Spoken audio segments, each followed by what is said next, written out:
the heart of the dense forest, where the ancient trees whispered secrets of the unknown, I found myself venturing into a world veiled in mystery. As a freelance photographer with an insatiable curiosity, I often sought out the most remote and enigmatic places to capture their essence through my lens. It was a fateful journey that would lead me deep into the haunting woods, where the boundaries of reality would blur and the laws of nature would be rewritten. Our expedition consisted of a small group of hunters, each with their own reasons for being there. Led by a weathered guide named Mr. Mark, we set out with anticipation, driven by the desire to explore the untamed wilderness and document the elusive creatures that called it home. Little did we know the horrors that awaited us. Before delving deeper into the forest, Mark laid down 3 ironclad rules, each more ominous than the last. First, silence was paramount. No loud noises, no greetings exchanged, and no gunfire unless explicitly instructed. Second, we were to stay in line, reporting any need for a nature break, be it a bathroom visit or a stomachache. Disobeying these orders was not an option. And third, in case of injury, immediate departure from the forest was mandatory. But the strangest aspect of our journey awaited us at the forest's edge, a superstitious ritual performed with an eerie gravity. We gathered, lit incense sticks, made offerings, and performed a dance with the earth itself. It was a plea for safe passage, a prayer to an unknown force that held sway over these woods. As we completed the forest opening ceremony, trepidation settled in our hearts. Our journey into the unknown had begun. As we ventured further, we encountered an unexpected presence, an ascetic monk wandering this foreboding forest. John, the leader of our expedition, couldn't resist the urge to seek the monk's wisdom. With a tinge of desperation, he asked if the monk possessed anything that could aid our journey, for surely this monk had knowledge of this realm. The monk's response was chilling. I possess nothing of value. Follow the forest's laws, for it has its own rules. The house has house rules, the city has city rules, and the forest has its own enigmatic laws. You must heed them, for the forest does not communicate with us directly. Only the hunter knows its secrets. Obey his orders unwaveringly. We continued our journey deeper into the heart of the forest, the tension growing with each step. It was during one of our brief stops that John, gripped by a sudden stomachache, excused himself to relieve his discomfort. We paused, our senses heightened in the oppressive silence of the forest. Moments later, John reappeared from the shadowy depths of the woods, clutching a live rooster in a steaming basket. His explanation, that he had brought it as a precaution against hunger, earned him a stern warning from Hunter Mark. Disobeying the forest's rules had consequences, and John had already tested their patience. As twilight descended, we established our campsite for the night. We prepared food together and rigged our makeshift beds, hanging them high in the trees for safety. Exhausted, we settled into our suspended beds, one by one succumbing to slumber.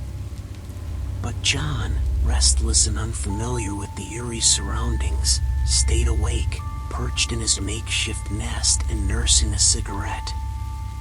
In the dead of night, a haunting voice shattered the stillness, echoing through the trees, a voice calling out for Mark, our seasoned hunter. John's gaze darted downward, his heart pounding as he witnessed an astonishing scene.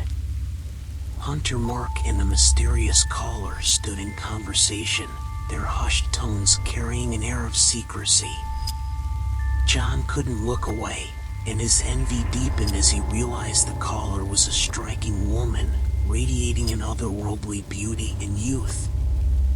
In the depths of jealousy and curiosity, John watched in silence as the conversation between the two unfolded. The night was shrouded in darkness and a sense of foreboding. The woman, her enchanting smile suddenly replaced by awareness, turned to acknowledge John's watchful eyes with an enigmatic grin.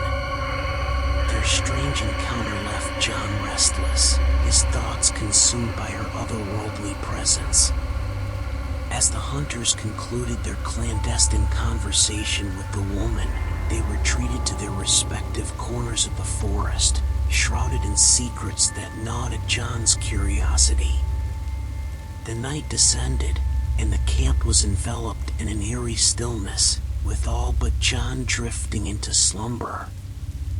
Unfamiliar with this unsettling place, he sat alone in silence, his senses alert to every rustle of leaves and whisper of the wind.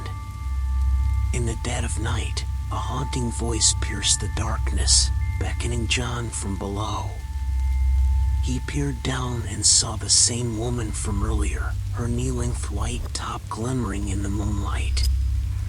Driven by curiosity, John descended to meet her, and they engaged in a conversation that would unravel the very fabric of his understanding. It was then that John learned she was not Hunter Mark's wife, but his sister. However, John's demeanor shifted from curiosity to audacity. He became increasingly forward, inviting her to share drinks and even holding her hand, oblivious to the ominous undercurrents that lurked beneath the surface. Their discussion took an eerie turn when John retrieved a piece of grilled chicken from the dinner meal to offer his newfound companion. But the woman's reaction was far from ordinary, her face contorted with fear, and she retreated on her knees, muttering about her prolonged absence and her brother's looming retribution. With a promise to return the next day, she vanished into the dark embrace of the forest, leaving John bewildered. The following morning, John recounted the unsettling tale of his encounter with Huntsman Mark's sister to the group. But as the day unfolded, a sinister transformation gripped him. Strange symptoms plagued his hands and arms, a searing pain coursing through him, casting doubt on his ability to wield a gun. Undeterred by the ominous signs, our journey pressed forward, but the forest seemed to awaken with an unsettling cacophony. Thunderous roars, quaking earth, the cries of frightened birds, and the agitated sounds of wild animals created a disorienting symphony of chaos. The forest itself seemed to rebel against our presence. When the tumultuous uproar ceased, a suffocating silence settled over the surroundings, even the sound of our own heartbeats echoing in the eerie stillness. Hunter Mark, visibly shaken by the escalating strangeness of our journey, released a heavy sigh. He understood that the forest held dominion over our destiny, and its mysterious rules had to be heeded. John, however, remained obstinate in his impatience, questioning why we had not yet resumed the hunt, claiming that the forest opening ceremony had already been performed. He insisted that the forest's wrath would befall us if we didn't act swiftly. But his defiance triggered a chilling response from the forest itself. A sudden whirlwind roared to life, and the rain descended as if the heavens themselves were unleashing their fury upon us. The forest had spoken, and its message was clear: our transgressions would not be tolerated. Hunter Mark, visibly shaken by the escalating strangeness of our journey, confided that he hadn't encountered such unnatural occurrences since his own childhood. Our group, intrigued and fearful, pressed him for details of the events from his past. Hunter Mark began with a chilling revelation about a village plagued by fornication, a term he used to describe illicit relationships without consent. He recounted a disturbing tale from his youth, where a man's transgression had led to demonic retribution. A whirlwind had descended, and the sky had unleashed its wrath, eerily mirroring our present predicament. After that fateful day, the man had vanished without a trace, as if consumed by the very forces he had provoked. Our camp was pitched in a place that bore witness to these supernatural forces. John, seeking rest on the rocky terrain, encountered a snake-shaped coil nearby. Fearful of the serpent's bite, John took swift action, plunging his knife into the snake's head until it lay lifeless. He urgently declared, "We must kill the snake to prevent its vengeance." But Hunter Mark, driven by an eerie purpose, cried out, eager to claim the snake's body for an arcane ceremony. A tense standoff ensued as John and Hunter Mark grappled for control of the snake's remains.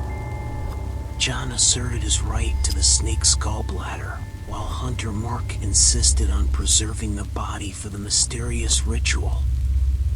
John's friends intervened, mediating the bizarre dispute. They reached a compromise. John would keep the snake's gallbladder, and Hunter Mark would take the body for the enigmatic ceremony. This uneasy agreement left an unsettling aura lingering in our camp, as the line between the natural and the supernatural continued to blur in the heart of the haunted forest. Hunter Mark's ceremonial procession with the snake's body was a haunting spectacle, marked by his incessant tears and incantations in an unknown tongue. As the ceremony concluded, a disquieting hush fell over the forest, punctuated only by the distant echoes of raindrops. We had barely settled in for the night when a slow, chilling shriek pierced the air, unsettling us to our very core.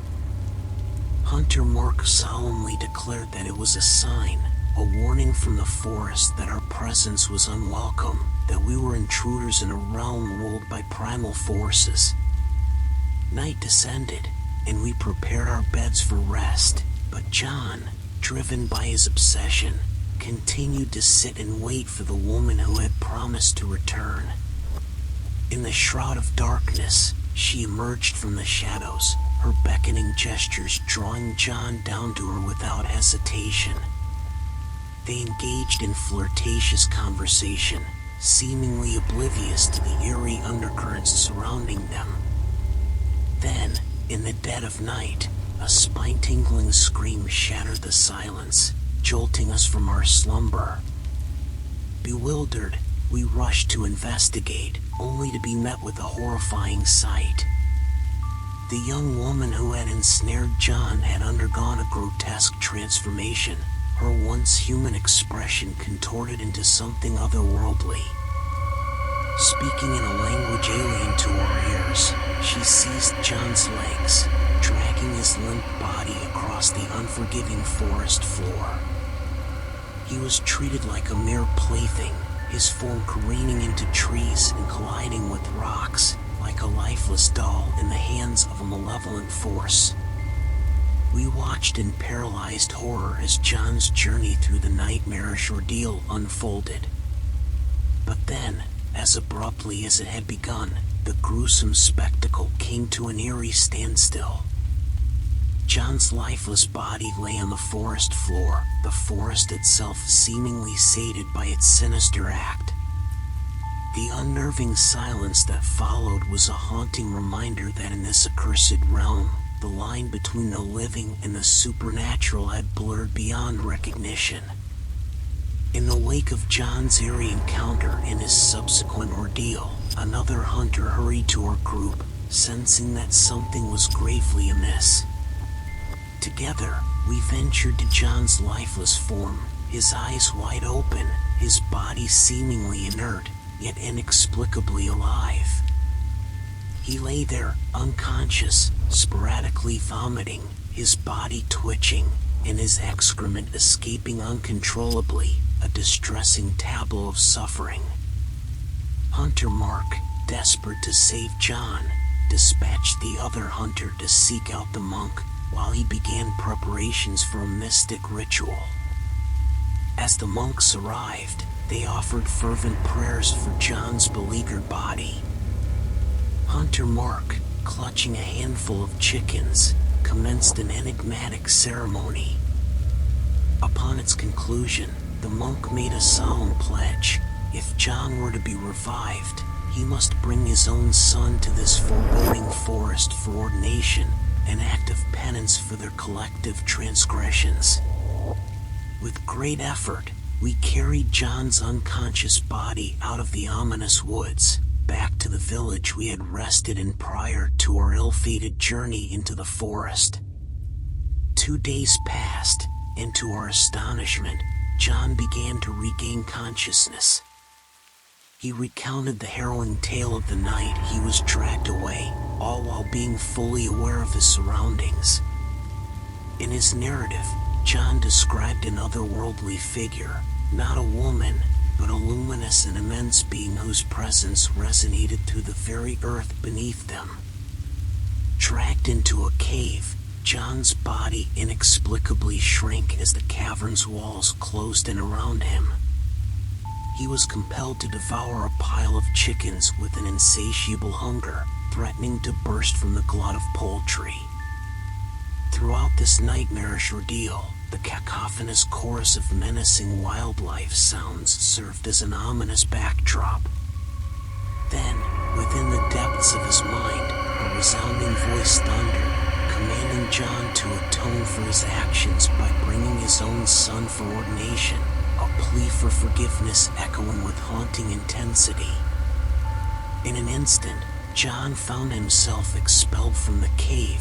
His consciousness abruptly returned as he emerged from the treacherous forest, leaving behind the enigma that had consumed him. John, confronted by the unsettling truth, openly confessed to his transgressions. He revealed that the steaming basket he had brought to shield himself from the sun was not a mere purchase from the villagers. It had been discovered atop a stump, an eerie relic that belonged to a departed soul. The villagers recognized the significance of the object placed there, but John, oblivious to its ominous implications, had toyed with it recklessly. Moreover, the chickens he had taken were offerings from nearby villagers paying homage to the forest's deity. John, driven by ignorance, had callously appropriated what the villagers held sacred. As for the snake, the forest's laws dictated that when an animal was slain within its domain, a part of the creature must be offered to the forest's god. John, lacking knowledge of these enigmatic customs, had been fortunate to have Hunter Mark intervene and guide him. Our group fell into a heavy silence, weighed down by the inexplicable events that had transpired. The monk, breaking the silence, shared his own peculiar connection to this foreboding forest. He disclosed that he did not belong to this realm but had been compelled to journey here to undergo ordination. His father, too, had ventured into this very forest and had solemnly pledged to bring his son for ordination, a promise fulfilled by the monk despite his father's tragic demise shortly after leaving the forest. As the monk and Hunter Mark recounted their own experiences, they underscored the benevolence of the forest lord for sparing their lives, a mercy that remained unfathomable to us all. And so, we departed from the forest, bearing with us the lingering mystery and a newfound respect for the ancient and enigmatic laws that governed its depths. The haunting experiences we had endured would forever remain etched in our memories, a testament to the unfathomable forces that dwelled within the heart of the haunted woods. Thank you, awesome audience, for tuning